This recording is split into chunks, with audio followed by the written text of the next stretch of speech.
Pemirsa, nelayan di Kabupaten Tabanan diimbau tidak melaut hingga awal pekan nanti. Seruan tersebut menyusul adanya gelombang tinggi dan angin kencang yang berpotensi meningkatkan risiko melaut.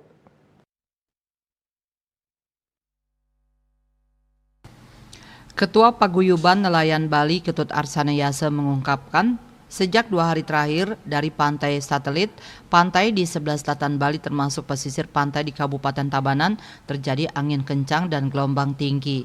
Kondisi tersebut diperkirakan berlangsung hingga awal pekan depan dan berpotensi membahayakan nelayan ketika dipaksa melaut.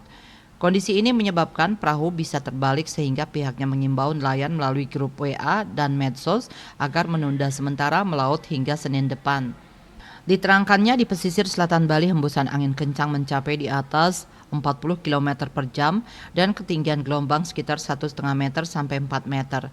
Kondisi yang sama juga terjadi di pesisir laut bagian utara Bali.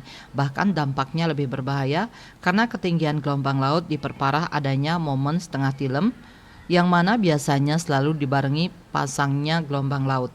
Anggota DPRD Tabanan ini melanjutkan angin kencang dan gelombang tinggi sebagai dampak pergerakan angin siklon di wilayah selatan Sumatera dan Jawa yang sedang mengarah ke arah Australia Barat Daya dengan kecepatan di atas 100 km per jam.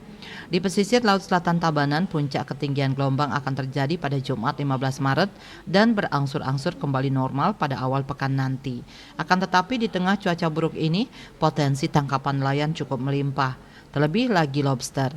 Kabupaten Tabanan menjadi salah satu penghasil perikanan tangkap yang memiliki potensi ekspor menjanjikan seiring mahalnya harga lobster yang menyentuh Rp400.000 per kilogram ukuran 400 gram ke atas. Hanya saja sementara waktu karena kondisi cuaca buruk, potensi tersebut belum bisa digarap mengingat risiko terdampak.